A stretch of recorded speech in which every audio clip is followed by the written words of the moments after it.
Hey, Jalen.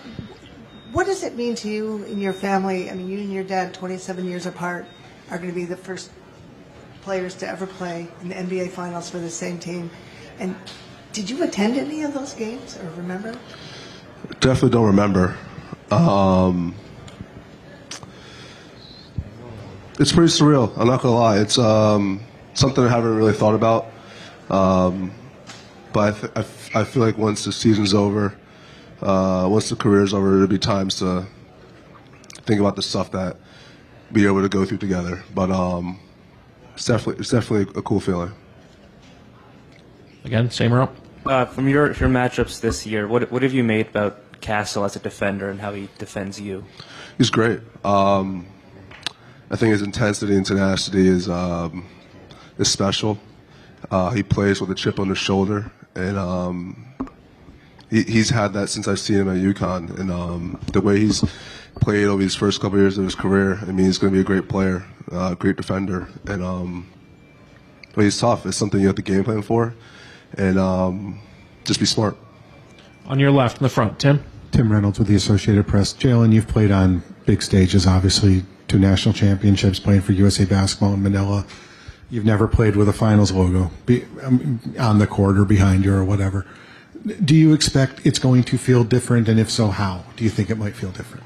I mean, yeah. I feel like everything leading up to Game 1 is going to be definitely heightened, just because of the everything that goes on around it. I think most importantly, when you prepare the right way, when you do everything, you do your routines, you treat it like a normal game. It allows it to be as normal as possible for you. So for me, just trying to make sure that I'm level-headed, making sure I do all the things I need to do pregame wise, not change anything just because it's the finals. Standing on your left. Dan Devine, Yahoo Sports. Jalen, you've talked a lot about the adaptability on the offensive end for your team, the different styles you can kind of go to. Defensively, they kind of bring a lot of that to the table, too. I guess as you've dug into them, what have you seen from the diversity or the versatility of their defense? Yeah, they're very physical. The way they play, obviously, they're able to pressure on the perimeter. Obviously, having Wemby down there and on the weak side creates havoc. And so they're very multidimensional. They have a lot of different ways they can beat you on both sides of the ball. So obviously paying attention to the details when it comes to game planning is very important for us. Ramona on your right. Jalen, back here, sorry. Ramona Shelburne, ESPN.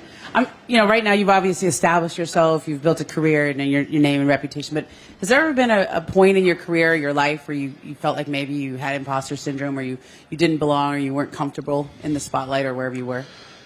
The only time is probably my rookie year, going into my rookie season and playing pickup with the team in Dallas, and then obviously watching Luka do his thing so effortlessly. And it's something I talked about, I don't know when, but a while ago publicly, but that was probably the only time. And it made me kind of question myself to see how hard I actually had to work to be in the position I wanted to be. Christian, third row on the right. Jalen, Victor was just in here talking about you guys, and he said that you guys got here to the NBA Finals through relentless effort and that you're where you're supposed to be. I'm just wondering what you make of him as a player, as a person, and scouting the Spurs, how you view this matchup. Yeah, watching him as a player, it's pretty unbelievable. Things he's able to do on both sides of the ball, just you've obviously people have never really seen before for a person at his size. So it's incredible to watch from a fan's perspective. As an opposing player, it's something you constantly have to be on watch for.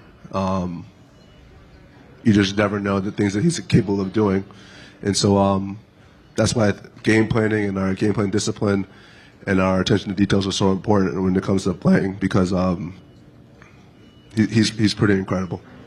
Second row on your left. Hey, Jalen. Sergio Andres, Prime Video, Undrafteados, Spain.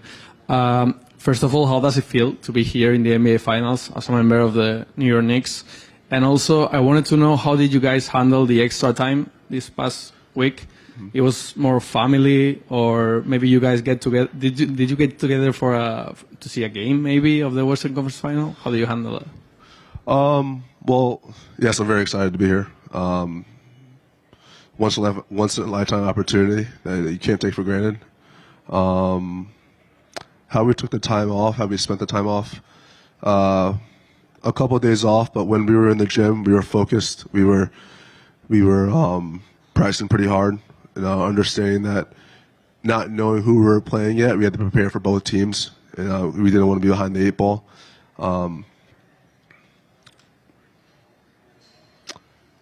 It was really important for us to have those days because we saw how we came out in game one last time when we had the rest days. So I feel it's really important that those days we had were it was important for us, for sure. We'll go Bruce here, and then Vince, last two. Bruce Beck, NBC4 New York. Jalen, what is it about the fabric of this team which leads you to believe that you will thrive in the NBA's biggest spotlight? I think we're a focused group. I think we're a hardworking group. I feel like we've been doubted a lot. There's been a lot of noise on the outside that we could obviously talk about, complain about, do something about, but we've always just went back into the gym, worked on our game individually, and then when it came to practice, we were focused. When it came to games, we kept getting better and better. And so I think our mentality is in the right place at the right time, and we just got to stay focused and keep learning. Even today, we can't be satisfied just because we're here. We got to continue to keep learning. Vince, last question. Vince Goodwill, ESPN. Jalen, I know you don't remember '99 and the games because of your age, but Allen Houston is around the team. Patrick Ewing's around, obviously your dad. Mm-hmm. As you've been in this position of being a leader, is there anything that you take from those stories that you've heard from the fabric of that team that now in this position that you implement as far as being a leader? I think when it comes to being a leader, there are a lot of different leaders in this world. And so the way I've gone about being a leader is taking bits and pieces of different things that I've learned from leaders and trying to make it my own. You hear stories about people's experience in different situations. And so, but the biggest experiences you get is actually going through things. And so as a leader, just making sure that we're all on the same page, we're all learning together, we're all accountable for each other. We're going to go through this together. Ups and downs like we have been, we're going to go through this together, and that's what's most important. Thank you, Jalen. Hey, man, how are you? Good. I just wonder, when you see that logo, what goes through your mind, knowing that you're here? I'm just extremely grateful, extremely blessed and grateful. It's pretty much it, really surreal. And, just blessed to be here, honestly. Welcome back. Sir. I'm going to ask you about Alvarado. What has he meant to this team in such a short time, and was it hard for him to get back ingrained so late in the season? I think just his energy, off the jump when he first got here, just his energy all on and off the court, and I think especially in timeouts where it's really grown a lot, and key moments where we need a voice. And he kind of just, he's telling us to keep getting through, keep battling, or sometimes waking us up, if we're starting off sloppy or something like that. But he's been very key for us. First row in the middle, Chris. Mikal, when you look back at the last couple of years and the challenging times, was it ever difficult for you to keep your own confidence up? And what were some of the keys for you to getting through some of those difficult stretches? I just think I always had great people around. That's pretty much it when it comes to coaches or teammates. That's really pretty much just having great people around me and just trying to always just get better at whatever I'm trying to, whatever it is, but just in basketball, just trying to get better, but having people around me all the time. Second row in the middle. Hi, Mikal. Simone Wu from AA Sports Connect Hong Kong. Similar to his question just now, how have you handled outside criticism or expectations? What keeps you grounded through it all the way to the finals now? Just not really worry about the outside. That's pretty always been me for a while. Just worrying about what I'm doing and my team and figuring out. Sometimes it's tough for the outside to fully understand what's going on, and you can't feed in too much. Just stay who you are, stay level-headed, and just keep working. Second row on the right, Dan. Mikal, Dan Devine, Yahoo Sports.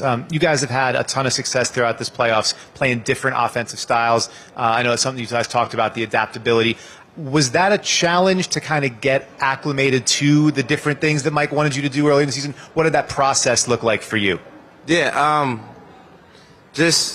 think it's just having a new coach. Things are new. He's going to take a little minute to understand and gravitate to. But I think as the season went on to the playoffs now, I think we just kind of, I think it's the same thing as coach figuring this out as well. He's come to a new team. I know he has what he wants and, has everything laid out when he, accepted the job and everything. But sometimes you kind of got to be around your players, be around, see the habits of guys and see, what they're more comfortable with. And I think it's him personally growing and just kind of understanding us, because it's going to take time for us with him and him with us. And, it's been great. First row on the right, Spears. I want to ask you two things. One about the OGs at the game. Yep. If you notice them, and yep. I don't know if you picture yourself being there one day. Yeah. And then also just returning back to the finals for you, if you could kind of reflect on your previous appearance. Yeah, no, I think just, I appreciate the love from the OGs and them just being at every game and them being in the atmosphere and just loving it and being a fan and knowing that they're, being part of the culture. I know it's great. Obviously one day, that would be dope. Just like, how much I love the city, how much I love the fans, my teammates and stuff. Of course you want to, be that. But yeah, I think, with that question, I think I never really gave them that much love, because I feel like whenever I'm on the court, I'm kind of really zoned in, and then, I don't really go up to them as much, during the game or after the game. I think I'm just so locked in and then getting ready, going to the back. But I do appreciate them a lot. This is really cool. Third row on the left. And what was the last part? Coming back. Yeah, like I said, just grateful to be here again. It's not easy to be here. It's a lot of work, a lot of tough times.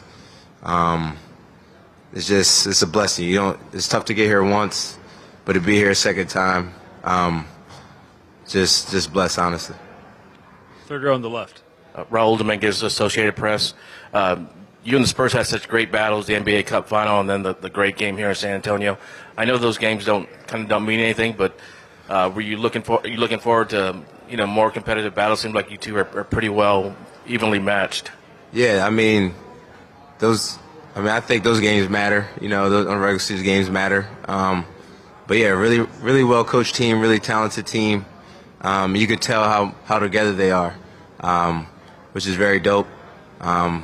But yeah, with all that, they ready to go out there and fight. They're gonna battle. Watching them in the playoffs, not soft at all. They're gonna go out there, compete at a high level, and it's great. And I feel like we do the same. So just excited. Josh, Bruce Beck, NBC4 New York. Josh, what kind of honor, what kind of responsibility is it to try to bring a title to this city for the first time in 53 years? Obviously a tremendous honor. I don't think we're really looking at it that way right now. I think we're just locked in on focus at the task at hand, and then we can look back, when everything's all said and done, and really embrace, this process and this run. But it's an honor, but you can't focus too much on, the outside world and the run so far. Front row.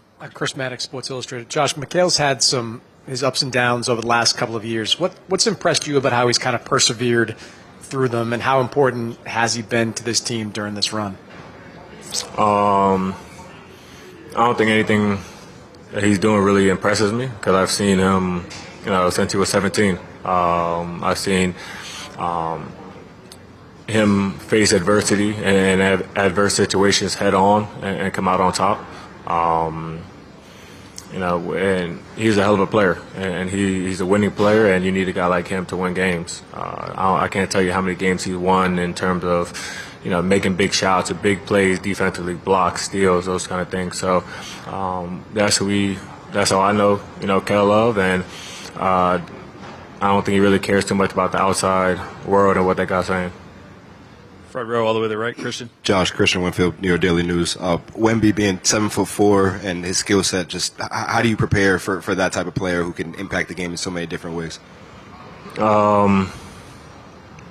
I don't know if you can really prepare for that because there's not a situation that really, that's similar in that situation. But for us, I think it's if we focus on ourselves and focus on the habits that we're building, we'll put ourselves in good situations to be successful. We can't just focus too much on one player and focus on Wemby too much because obviously they got a lot of extremely talented guys that could, go off any single game. So we'll focus on them as a whole, but,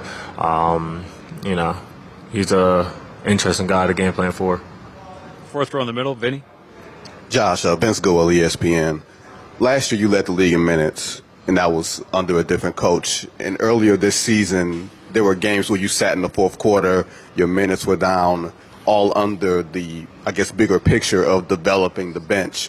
As someone who's had to take sort of the biggest back seat in that way, were you always able to see the bigger picture? Was it rocky moments getting to this point? Like, how did you personally deal with that? I definitely didn't see the bigger picture, in those moments. There was moments I went home and I'm like, damn, am I ass? Do I suck as a basketball player?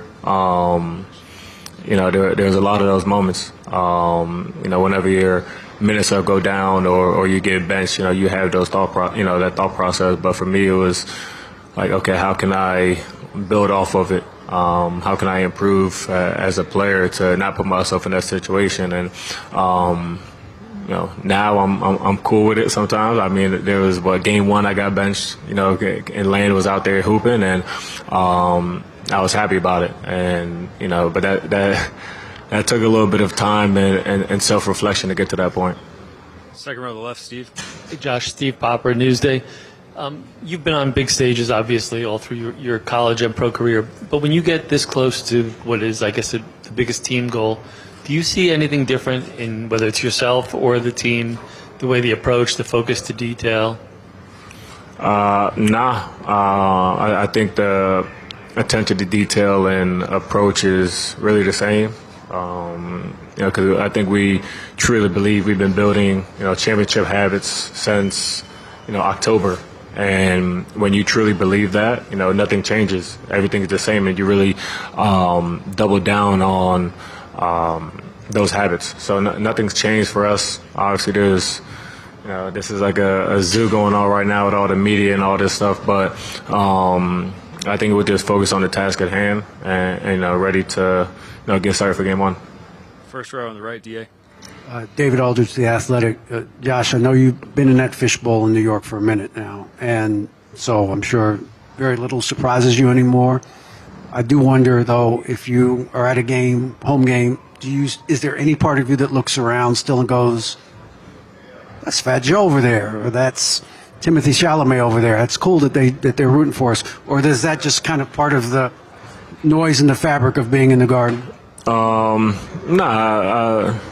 I think before the national anthem of every game, I kind of take a couple seconds and embrace the situation God had put me in. I'm blessed to go out here and play a game. In the big picture, this is a game I get to do since I was a little kid, having fun with. So it's a blessing I think about every single game. and it's cool. It's fun to be a Knick. Josh, Rachel Nichols, Fox Sports. Talking about origin stories, right? And LeBron, Carmelo, Dwayne Wade talk about they were at the draft combine getting their like measurements and stuff, and they all ended up in the training room at the same time, and that's how they met and kind of like really became. What is your origin story memory of first time you hung out with Jalen, and then later Mikal, and sort of what's your early moments that you remember of this friendship?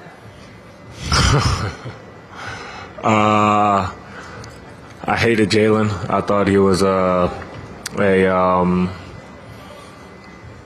of them annoying 5-star recruits that come in entitled.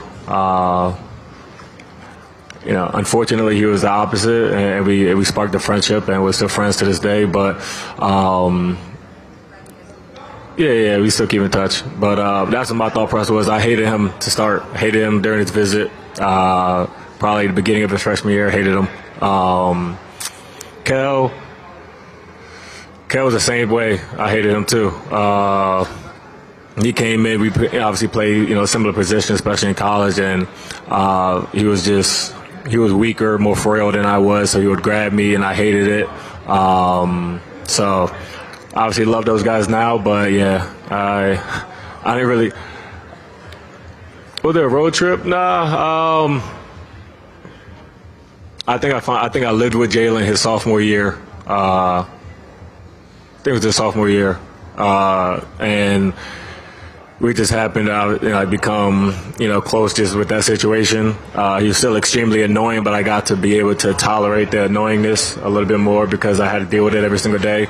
Kel, I kind of tormented Kel a little bit as like an older guy. I think there was one time I texted him after, I threw him to the ground one practice. I texted him after. I was like, yo, you good? And we hashed it out then, and we've been cool since.